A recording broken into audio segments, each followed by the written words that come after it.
नमस्कार दोस्तों, स्वागत है आप सभी का हमारे YouTube चैनल देव जी के ट्रिक में। दोस्तों हम लोग यहाँ पर डेली की तरह हिंदी का फुल टेस्ट लगाएंगे, जहाँ पर आपके पूरे के पूरे 50 क्वेश्चन हैं आपके सिलेबस के अनुसार। और ये प्रैक्टिस सेट नंबर आपका कौन सा है? 31 नंबर है। ठीक है, प्रैक्टिस सेट नंबर कौन सा है आपका? 31।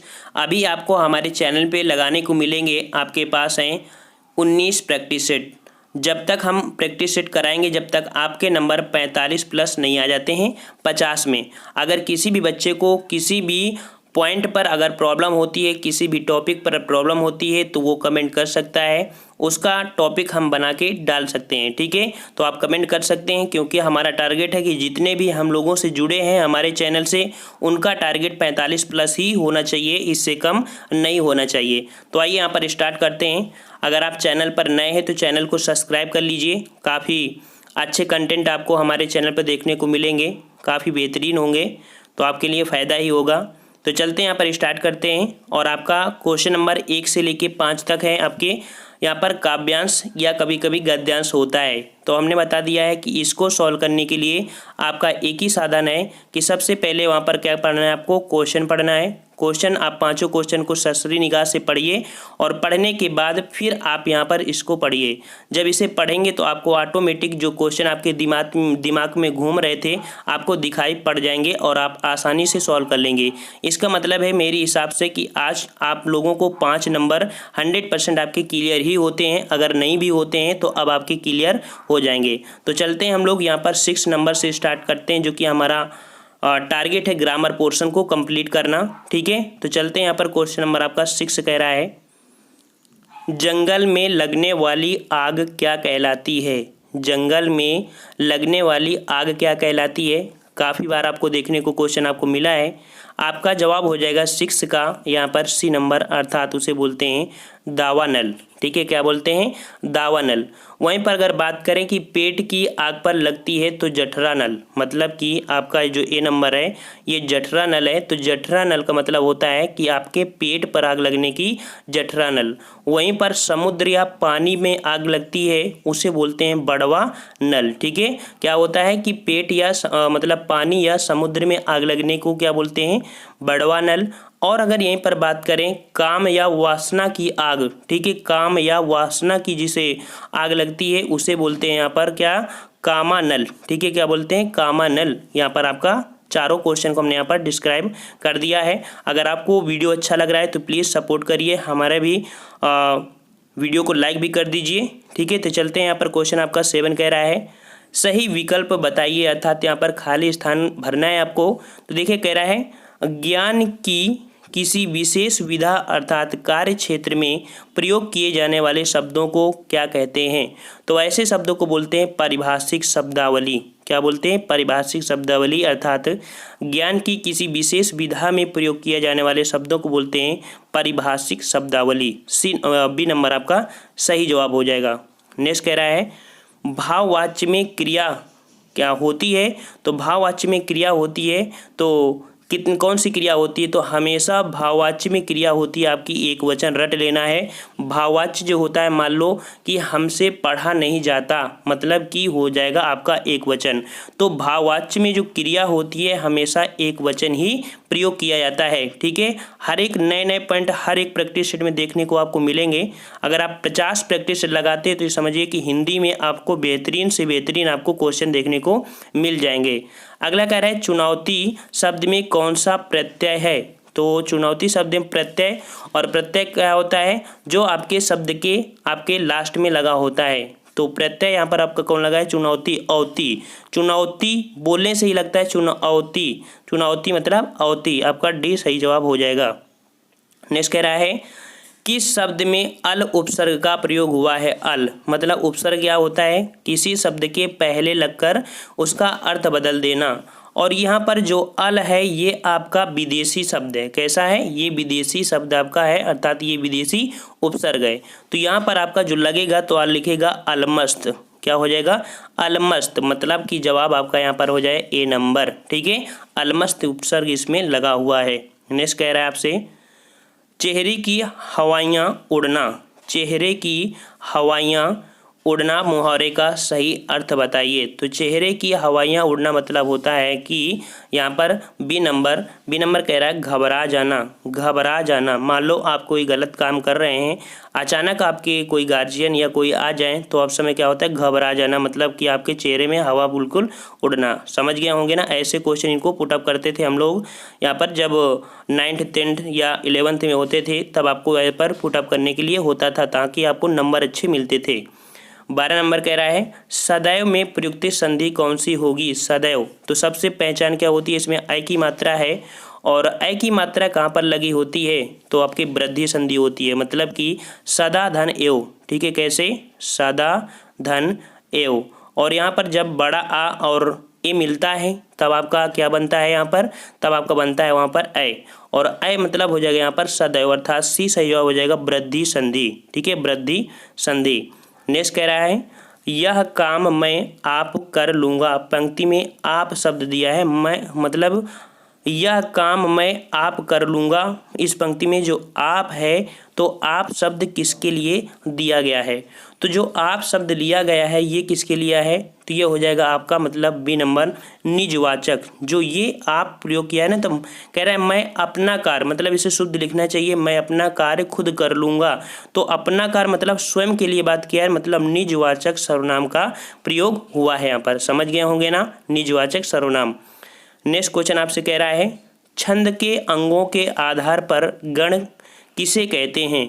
तो छंद के अंगों के आधार पर है, ठीक है, छंद के अंगों के आधार पर गण किसे कहते हैं, तो गण किसे कहते हैं, तो जवाब आपका हो जाएगा यहाँ पर जो 3 वर्ड होते हैं, कितने होते हैं, गण होते हैं आपके 3 वर्णों के आधार पर होते हैं, और गणों की संख्या होती है आपकी 8। कितनी होती है, गणों की संख्या होती है आपकी 8। आपने पढ़ा होगा यगड़ मगड़ तगड़ रगड़ जगड़ भगड़ नगड़ सगड़। ठीक है, ये आपने होते हैं, और इनमें से मात्राओं की पहचान के लिए होता है, इनका प्रयोग जो होता है गण, तो मात्राओं की पहचान के लिए होता है। समझ गए होंगे इस क्वेश्चन को जवाब। चलिए नेक्स्ट क्वेश्चन आपसे कह रहा है आज्ञा दीजिए वाक्य में कौन सा वाच्य है। आज्ञा दीजिए वाक्य में कौन सा वाच्य है। देखो वाच्य आपके 3 होते हैं ना, एक कर्मवाच्य, कर्तावाच्य, एक होता है भाववाच्य। तो यहाँ पर आपकी जो आज्ञा दीजिए में आपका है कृत्यवाच्य। ठीक है, कृत्यवाच्य, अर्थात आपका जवाब हो जाएगा यहाँ पर ए नंबर।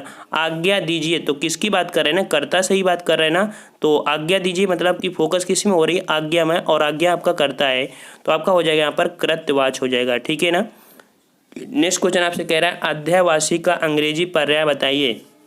तो देखिए अगर आपको इसकी मीनिंग नहीं आती है तो क्वेश्चन छोड़ दिया करिए, मगर आप क्वेश्चन गलत मत करिएगा। ठीक है, जो चीज़ नहीं आता है आपको, अगर अच्छी खासी हिंदी आने लगी है, वहाँ पर अगर 1-2 क्वेश्चन आपके छूट भी रहे हैं तो छोड़ देना, तभी आप पास होंगे। अगर सोच लिया कि नहीं हम पूरे करके ही आएंगे तो आपको 100% गलतियाँ आ जाएंगी, बाद में कहोगे हमने तो किया था, पता नहीं कैसे गलती हो गई। तो यहाँ पर अध्यायवासी की जो अंग्रेजी पर्याय होता है वो होता है स्ट्रोनस, मतलब आपका जवाब हो जाएगा यहाँ पर स्ट्रनस होता है। यहाँ पर इसका मतलब भी नहीं है, इसका भी नहीं, इसका मतलब है, इसका जो होता है आपका, ठीक है, स्ट्रेनस होता है, STRENUOUS, स्ट्रेनस होता है आपका अध्यायवासी। इसमें से कोई आपका मीनिंग नहीं है, अर्थात आपका जवाब हो जाएगा डी नंबर। ठीक है, क्या हो जाएगा, डी नंबर। नेक्स्ट क्वेश्चन आपसे कह रहा है दिए गए वाक्यांश के लिए एक शब्द का प्रयोग कीजिए। दिए गए वाक्यांश के लिए एक शब्द का प्रयोग करना है। शब्द क्या दिया है, हर काम को देर से करने वाला। हर काम को देर से करने वाला को क्या बोलते हैं, तो बोलते हैं दीर्घसूत्री। क्या बोलते हैं, दीर्घसूत्री, अर्थात आपका जवाब हो जाएगा आपका डी नंबर, दीर्घसूत्री। ठीक है ना। नेक्स्ट क्वेश्चन आपसे कह रहा है कम बोलने वाला व्यक्ति, कम बोलने वाला व्यक्ति जो होता है उसके लिए एक शब्द का प्रयोग करते हैं, वो शब्द क्या है, मितभाषी। क्या बोलते हैं, मितभाषी, मतलब आपका जवाब हो जाएगा सी नंबर, मितभाषी। फ्रेंड्स अगर आपको वीडियो अच्छा लग रहा है तो लाइक ज़रूर करिएगा। ठीक है, अगर आपको अच्छा लग रहा है। ठीक है, तो यहाँ पर 19 नंबर कह रहा है वाक्य का व्यवस्थित क्रम बताइए। ठीक है, यहाँ पर कह रहा है प्रथम व अंतिम, अर्थात जो सामाजिक जीवन है ये को आपको अपने स्थान पे ही रखना है, और जो आपका लास्ट है इसको भी अपने स्थान पर रखना है। ठीक है, और इसके बाद जो परिवर्तन होने वो आपके 4 परिवर्तन होंगे, वो आपको क्रम यहाँ पर बताना है कि कौन सा आपका क्रम हो जाएगा 19 नंबर में। ठीक है, तो 19 में यहाँ पर आपका जो सही परिवर्तन होगा वो क्या होगा, थोड़ा सा इसको पास करते हैं। तो देखिए आपका क्या होगा, यहाँ से उठाते हैं पहले से, तो देखो होगा सामाजिक जीवन में क्रोध की जरूरत बराबर पड़ती है।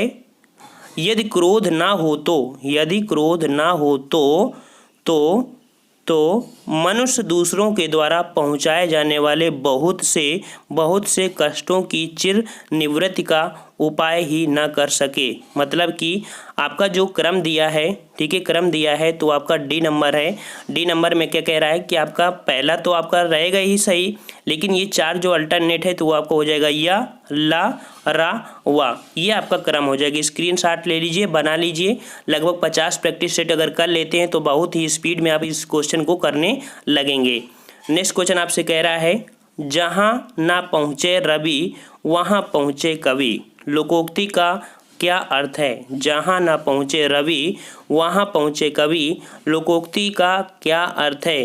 तो यहाँ पर आपका हो जाएगा कि कवि कल्पनाशील होता है। मतलब जो कवि होते हैं तो कवि बहुत ही कल्पनाशील होते हैं। मतलब अगर वहाँ पर कोई नहीं भी पहुँच सकता है ना, तो ये कल्पना करके वहाँ पर पहुँचा देते हैं जो कवि लोग होते हैं। अर्थात यहाँ पर कवि आपके कल्पनाशील होते हैं। सी नंबर आपका सही जवाब हो जाएगा। नेक्स्ट कह रहा है, मेरा नया बचपन कविता किसने लिखी है? मेरा नया बचपन कविता किसने लिखी है? तो मेरा नया बचपन किसने लिखा है?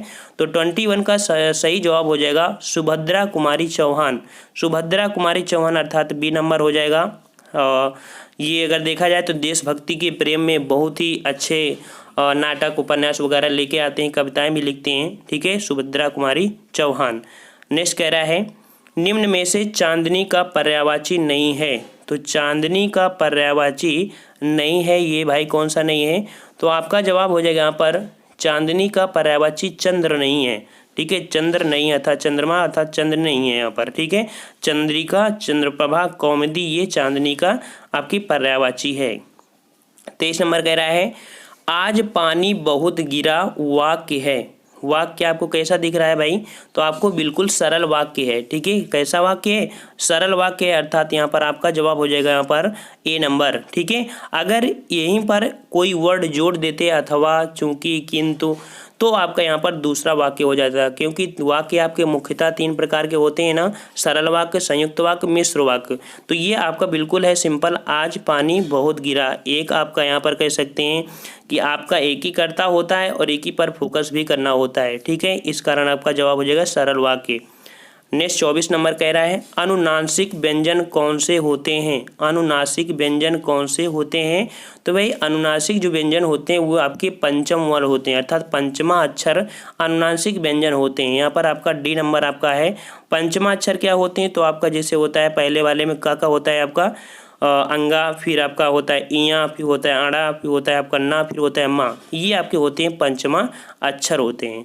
नेक्स्ट क्वेश्चन आपसे कह रहा है, संधि विच्छेद आपको बताना है। और संधि विच्छेद में यहाँ पर कह रहा है, अजंत का संधि विच्छेद बताइए। अजंत, तो देखिए अजंत का जो संधि विच्छेद हो जाएगा वो आपका हो जाएगा अच धन अंत।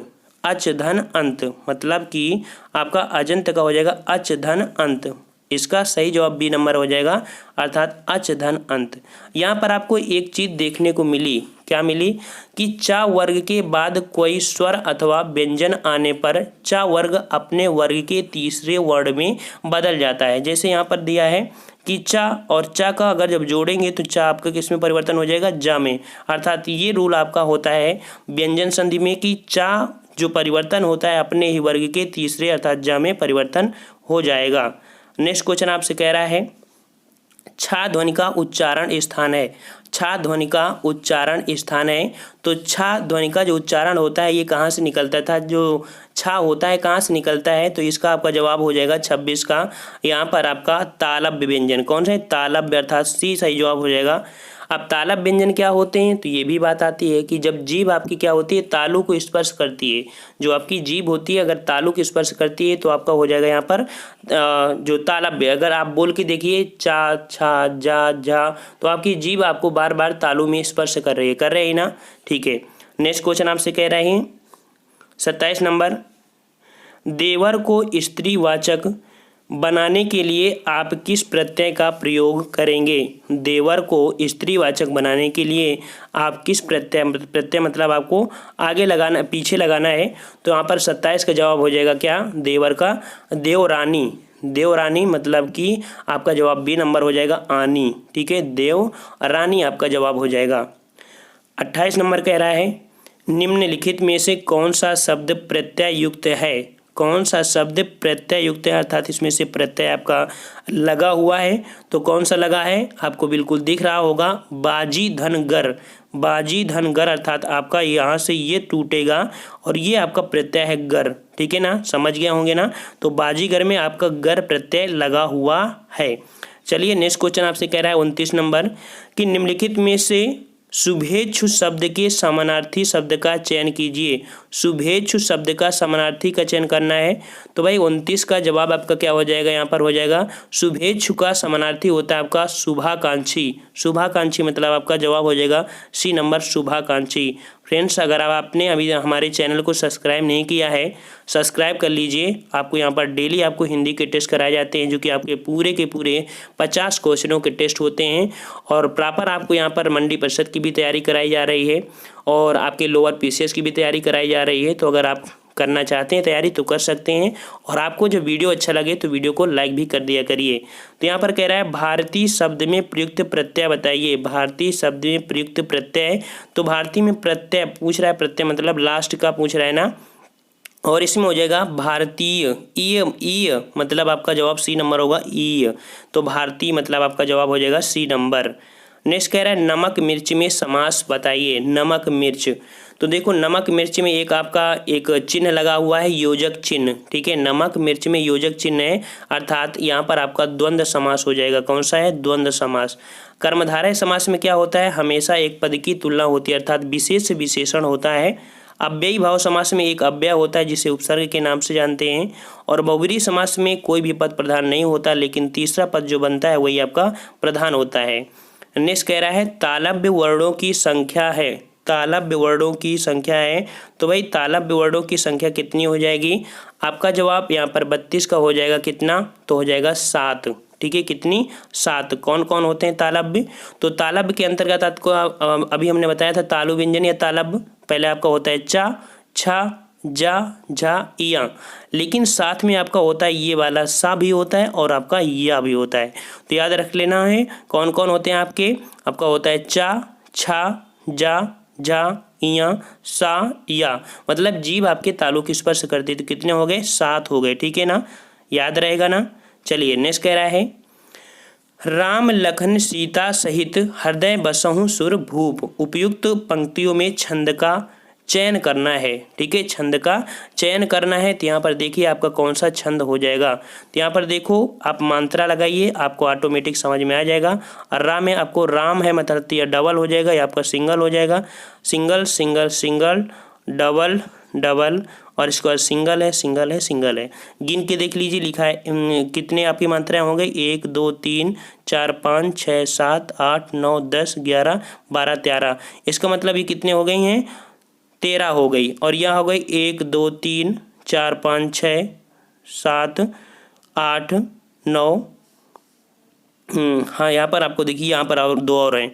1 2 3 4 5 6 7 8 9 10 11 अर्थात भूप में 2 हो जाएंगी। तो 13 और 11 किस में होती हैं? 13 जो 11 होती हैं वो आपकी होती हैं 33 का जवाब आपका हो जाएगा यहाँ पर ए नंबर दोहा। ठीक है ना, लगा के देख लीजिए, आपको बिल्कुल सही लगेगा। तो आपका यहाँ पर हो जाएगा आपका कौन सा? दोहा। किसी बच्चे ने कमेंट भी किया था कि सर इसको आप बता दीजिएगा अच्छे से यहाँ पर, इसलिए हमने इसको बता दिया है कि मात्राएं कैसे लगाते हैं। तो यहाँ पर आपका जो अगर डबल आ है तो आप मतलब कि जो दीर्घ स्वर होते हैं वहाँ पर आप डबल लगाते हैं, जो सिंगल होता है तो आपका सिंगल मतलब छोटा वाला। समझ गए होंगे इसका जवाब। और फिर भी अगर समझ में नहीं आता तो कमेंट कर सकते हैं। अगला कह रहा है मूर्धन्य व्यंजन है। मूर्धन्य व्यंजन है, तो भाई मूर्धन्य व्यंजन क्या होते हैं? तो मूर्धन्य व्यंजन वो होते हैं अर्थात यहाँ पर कह सकते हैं जो सांस बाहर सांस रह जाए अंदर के अंदर जब आप बोलते हैं तो अगर अंदर की आवाज़ अंदर अर्थात जब बोलो टा टा बोलने का प्रयास करो लेकिन ना बोलो, ठीक है, आधी जीभ आपकी टंग के रह जाएगी, ना आपकी जवाब आंसर बाहर आएगा, मतलब कि ना आपकी सांस बाहर आएगी ना बाहर की सांस अंदर, अर्थात वो होती है मूर्धन्य व्यंजन, टा ठा डा ढा, ये मूर्धन्य व्यंजन होते हैं। बी नंबर आपका हो जाएगा यहाँ पर। पा वाले व्यंजन क्या होते हैं, तो पा में होता है जब बोलते हैं पा फा बा, तो दोनों ओठ आपस में स्पर्श करते हैं, इनको बोलते हैं हम लोग क्या बोलते हैं, ओष्ठा व्यंजन। चाचा अभी आपने बताया था तालु होते हैं, ता क्या होते हैं, तो ता होते हैं आपके दंत व्यंजन, क्योंकि इसमें से जीभ आपके दांत को स्पर्श करती है, तो ये होते हैं दंत व्यंजन। समझ गए होंगे ना। चलिए नेक्स्ट क्वेश्चन आपसे कह रहा है 35 नंबर कि निम्नलिखित में से किनके नाम प्रायः पुल्लिंग होते हैं। तो किनके नाम प्रायः पुल्लिंग होते हैं, तो हमेशा याद रखिएगा यहाँ पर सी नंबर आपका होगा। दिनों के नाम जो होते हैं हमेशा आपके पुल्लिंग होते हैं, जैसे रविवार, सोमवार, मंगल आदि यहाँ पे होते हैं। ठीक है, यहाँ पर जो भाषा है, नदियाँ हैं, तिथियाँ हैं, ये आपकी स्त्रीलिंग ही प्रयोग किया जाता है। अगला नंबर दिया है यहाँ पर कौन सा, कि निम्न में से कौन सा कथन आपका असत्य है। कथन असत्य आपको ढूंढना है। तो यहाँ पर देखिए कह रहा है अलंकार का अर्थ है आभूषण या श्रृंगार, तो क्या बिल्कुल सही आपका दिया है। अगला कह रहा है यहाँ पर सौंदर्य गुण अलंकार होता है, ये भी सही है। अलंकारों के योग से काव्य मनोहारी बन जाता है, तो क्या आपका ये जवाब सही है। तो कल अलंकारों के योग से काव्य मनोहारी बन जाता है, ये आपका गलत है, उससे कोई मतलब आपका नहीं होता है। नेक्स्ट क्वेश्चन आपसे कह रहा है 37 नंबर, वाक्य के अशुद्ध भाग का चयन कीजिए। यहाँ पर आपके 4 ऑप्शन दिए हैं और आपको अशुद्ध वाक्य का चयन करना है। तो आपको ऐसी स्थिति में आपको चारों क्वेश्चन पढ़ना पड़ता है। तो चलते हैं यहाँ पर पढ़ के देखते हैं। आपके 37 नंबर में कह रहा है जिस प्रकार चीन, जापान, रूस तथा तुर्की में, ठीक है, तुर्की में इतना ही बोला है ना, तो इसको गलती है, कहाँ पर गलती है आपने नहीं देखा है, यहाँ पर विराम चिन्ह में गलतियाँ हैं। ठीक है, कहेगा जिस प्रकार चीन कामा, यहाँ पर कॉमा बनना है, जापान, ठीक है, चीन, जापान, कामा, रूस, ठीक है, रूस, मतलब आपको हो जाएगा जिस तरह चीन, जापान, रूस तथा तुर्की में, इस तरह से होना चाहिए, ये आपका गलती दिया है। तो यहाँ पर त्रुटि दी है। कैसी त्रुटि है, ये त्रुटि आपकी विराम चिन्ह है। ठीक है, जिस तरह चीन कॉमा जापान कॉमा रूस तथा तुर्की में, ये शुद्ध होना चाहिए आपका। ठीक है ना। नेक्स्ट क्वेश्चन आपसे कह रहा है निम्न पंक्ति में कौन सा अलंकार है, कौन सा अलंकार है। तो देखिए यहाँ पर आपसे कह रहा है जलता है यह जीवन पतंगा, मतलब कि यहाँ पर देखा जाए आपकी जीवन की समानता कर दिया है। ठीक है, जलता आपका जीवन कह रहा है जलता है यह जीवन पतंगा सा, मतलब कि पतंगा सा जैसे आपका जीवन समानता है, पतंगा सा यहाँ पर होना चाहिए था। और यहाँ पर देखिए जब हमने बताया था कि सा वर्ड आपका लगा होता है तो आपका वैसा उपमा होता है। ठीक है, अगर सा नहीं लगा है तब भी आपका इसमें छुपा हुआ है। कैसे, तो देखो यहाँ पर जीवन जो दिया है वो आपका उपमेय है, और जो पतंगा दिया है ये आपका उपमान है, और जलता है जो दिया है वो आपका साधारण धर्म है। और ऐसे शब्द जहाँ पर आपको मिलते हैं अर्थात वहाँ पर समानता दर्शाती है, वहाँ पर हमेशा आपका क्या होता है, उपमा अलंकार होता है। ठीक है ना, जवाब आपका हो जाएगा ए नंबर। नेक्स्ट क्वेश्चन आप कह रहा है निम्न में से रस के अंग बताइए। तो रस में क्या क्या होता है, तो भाई रस में जो होता है वो क्या होता है, तो रस के अंग में होता है स्थायी भाव होता है, विभाव होता है, अनुभाव होता है, संचारी भाव आदि होते हैं। अर्थात सी सही जवाब हो जाएगा स्थायी भाव, विभाव, अनुभाव, संचारी भाव, सी आपका सही जवाब हो जाएगा। नेक्स्ट कह रहा है 40 नंबर, निम्न में सही वर्तनी का चयन कीजिए। सही वर्तनी, यहाँ पर देखिए आपका सही वर्तनी कौन सी लिखी गई है मिठाई में। तो जो मिठाई आपकी लिखी जाती है वो आपकी शुद्ध लिखी जाती है, कौन सी, बी नंबर आपका हो जाएगा मिठाई। ठीक है, मिठाई आपकी ऐसे लिखी जाती है। 41 नंबर कह रहा है राजस्थान में कौन सी भाषा बोली जाती है। तो राजस्थान में जो भाषा बोली जाती है, तो देखिए यहाँ पर छत्तीसगढ़ी आपकी पूर्वी हिंदी है, मेवाती आपकी जो बोली जाती है ये राजस्थान में बोली जाती है, मेवाती। ठीक है, खड़ी बोली आपकी पश्चिमी हिंदी में आती है, और कन्नौजी भी आपकी इससे आती है, पश्चिमी हिंदी में आती है। तो आपका जवाब आपको हो जाएगा सी नंबर मेवाती। ठीक है ना। नेक्स्ट क्वेश्चन आपसे कह रहा है अधिकरण कारक का विभक्ति चिन्ह कौन होगा। अधिकरण कारक का विभक्ति चिन्ह कौन सा होगा, तो अधिकरण में कौन सा आपका विभक्ति लगती है भाई, तो अधिकरण में होता है आपका में, अधिकरण में मैं पर, अर्थात में हो जाएगा डी नंबर, अधिकरण में मैं, अर्थात यहाँ पर जवाब हो जाएगा डी नंबर। फ्रेंड्स, अगर आपको वीडियो अच्छा लग रहा हो तो प्लीज़ लाइक करिएगा, हमारा सपोर्ट करिए, हम आपको रात दिन मेहनत करते हैं आपके लिए। और इतनी मेहनत करते हैं कि पढ़ाने के बावजूद भी आपको भी यहाँ पर वीडियो बना के देते रहते हैं। एक एक चैनल नहीं, 3-3 चैनल में आपको पढ़ाते भी रहते हैं और कोचिंग भी पढ़ाने जाते हैं, लेकिन आपको अपना समझ के यहाँ पर मतलब रात दिन मेहनत करते हैं। तो प्लीज़ लाइक ज़रूर कर दिया करिए, हमको बहुत अच्छा लग रहा है इस समय आपके साथ जुड़े होने पर। क्वेश्चन आपसे कह रहे हैं निम्न प्रश्न के शब्द युग्म के अर्थ भेद में से कौन सा गलत है। अर्थात यहाँ पर आपका कुछ दिए हैं, जैसे कि आपका अभय उभय ऐसे दिए, तो आपका कुछ आपकी यहाँ पर त्रुटि है, अर्थात कहीं ना कहीं आपका कोई आपका ऐसा ऑप्शन होगा जो आपका गलत होगा। ठीक है, तो गलत आपका यहाँ पर देखिए आपका दिया है उभय और अभय और उभय दिया है ना, तो अभय मतलब निर्भीकता होता है और उभय मतलब दोनों होता है, उभय मतलब दोनों होता है, तो ये तो आपका बिल्कुल सही है। तो गलती कौन सा है, तो दूसरा भी देख लो यहाँ पर भाई। अभेद और अभेद मतलब भेद का अभाव, ठीक है, और अभेद मतलब जो तोड़ा ना जा सके, तो मतलब 43 का बी भी आपका यहाँ पर सही है। तीसरा कह रहा है अर्थी और अर्थी, अर्थी मतलब होता है टिकड़ी और अर्थी मतलब चाहने वाला। ठीक है, और इसके बाद आपका डी नंबर दिया है आयात और आयात, देश में माल लाना। ठीक है, अच्छा, तो देश में माल लाना आपका क्या होता है आयात, और आयात ये कह रहा है देश में विदेश में माल भेजना, क्या ये बिल्कुल मैच कर रहा है, आपका गलत है।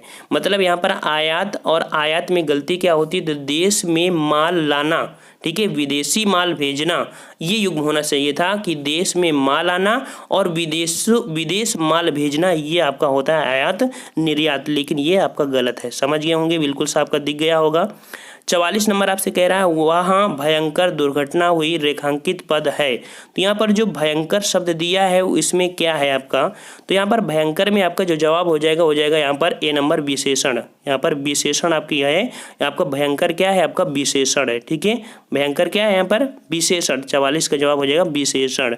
नेक्स्ट क्वेश्चन आपसे कह रहा है निम्न में से कोई एक युग्म समोच्चारित नहीं है। तो कोई युग्म आपका समोच्चारित नहीं है, अर्थात 45 में आपका सी नंबर हो जाएगा क्या, अत्यंत और अत्यंत, ये आपका समोच्चारित नहीं है, क्योंकि है अपहार उपहार। ठीक है, 45 में कह रहा अपहार उपहार, यहाँ पर अत्यंत और अंतिम, ठीक है, अत्यंत और अत्यय, ठीक है, अत्यय होगा यहाँ पर लिखा है, सॉरी, यहाँ पर अत्यय और आपका है अंतिम, ये नहीं है, दोनों का अर्थ आपका समान है, इनका मतलब एक ही होता है, अर्थात समान ही होता है, इसलिए आपका गलत दिया है। 46 नंबर कह रहा है उसने अपने सभी साथियों को अपनी योजना में क्या किया, यहाँ पर हो जाएगा उसने अपने सभी योजनाओं में साथियों के साथ सम्मिलित किया, मतलब आपका जवाब हो जाएगा यहाँ पर डी नंबर सम्मिलित किया। 47 नंबर आपसे कह रहा है क्या कि वाक्य के अंत में कौन सा विराम चिन्ह आएगा। तो जब वाक्य का अंत होता है, जैसे यहाँ पर देखिए कह रहा है क्या तुम जानते हो कि प्रधानमंत्री आज विदेश जा रहे हैं, तो यहाँ पर देखो एक गलती बिल्कुल से आपको दिखाई दे रही है, वो गलती आपकी क्या है, तो यहाँ पर है क्या अगर वर्ड लगाया है तो हमेशा आपको यहाँ पर प्रश्नवाचक चिन्ह आना चाहिए था, इसका मतलब आपका यहाँ पर जवाब हो जाएगा बी नंबर, प्रश्नवाचक चिन्ह यहाँ पर नहीं लगा हुआ है। 48 नंबर कह रहा है माटी की मूर्तें नामक रेखा चित्र किसने लिखा है। याद रख लेना, काफ़ी पूछा गया है माटी की मूर्तें, तो माटी की मूर्तें नामक जो रेखा चित्र लिखा है वो किसने लिखा है। 48 का जवाब हो जाएगा डी नंबर, राम वृक्ष बेनीपुरी ने माटी की मूर्तें नामक रेखा चित्र लिखा है। नेक्स्ट क्वेश्चन आपसे कह रहा है आवारा मसीहा जीवनी में किसका जीवन चित्रण है।